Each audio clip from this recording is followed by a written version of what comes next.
Hey guys, it's Em, and today we're gonna talk about, in my humble opinion, one of the dumbest inclusions in Base Agent K, Shin being Ken's friend. Now initially I wasn't gonna talk about this aspect of this character at all, which is why I didn't discuss it in my video that was all about him. Mainly because it affected so little of how events went in Base Agent K. But after a specific unpleasant interaction, I noticed it might be fun to make a video about. Now you may be asking, why do you call this one of the dumbest inclusions, Em? It adds narrative depth to him taking Yuria and makes the Shin arc hit different, as it were.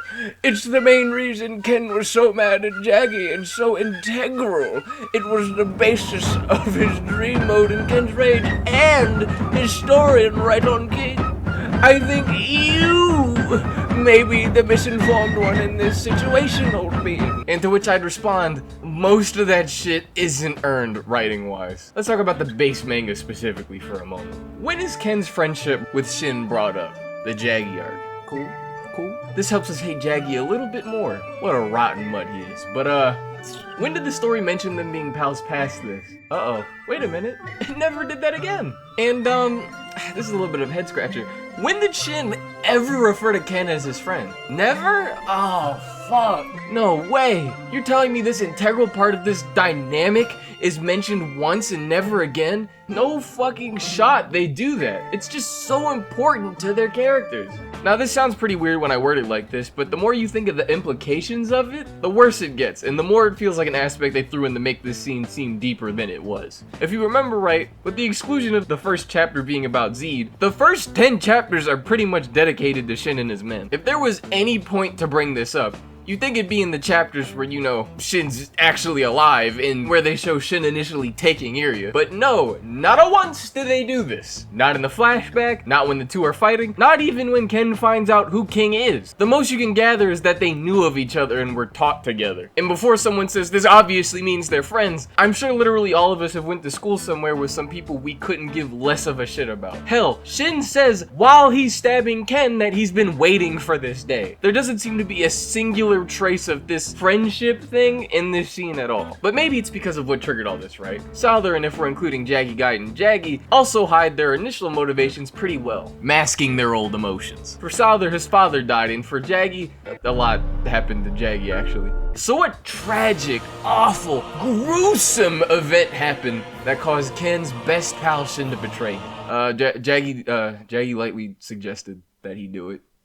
You know, I hate when I'm talking to my friends and someone who isn't important to either of us tells them to go after my girlfriend. To which my friend slashes my fucking knees and leaves me in the death.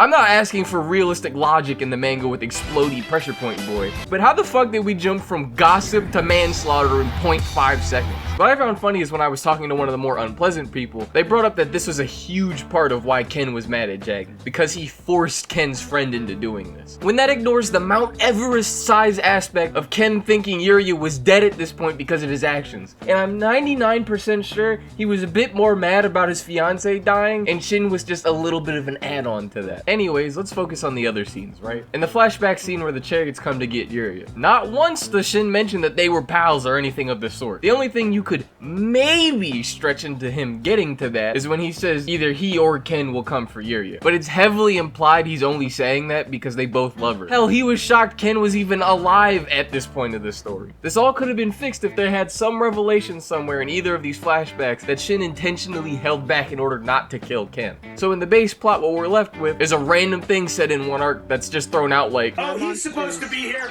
Don't get me wrong, I'm not saying this ruins the character or Jaggy's base story arc. I just think it's an extremely random aspect they threw out with no real thought attached to it. So when I hear people saying Shin turning on Ken was this grand betrayal or something, it never really feels that way. Now the other counter argument I got was, it was so important it was used in the side stories, so you're obviously wrong. I hated that voice. That sounded like Deku.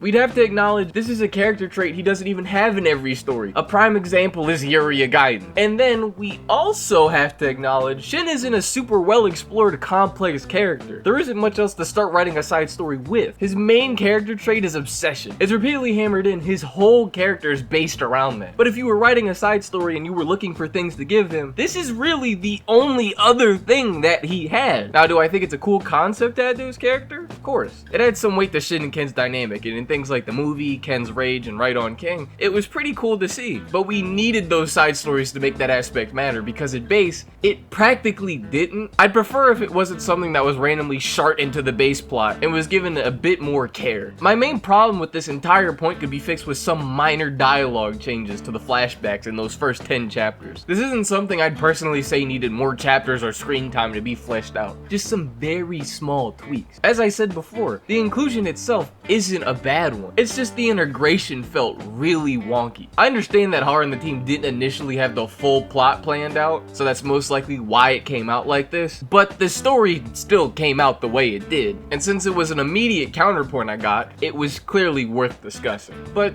what do you guys think about this entire aspect of Shin's character? Do you think it's amazing, or are you like me and think it was handled strange? As always, as long as you're respectful, I'm glad to discuss with you guys in the comments, and I've been M, and I am out.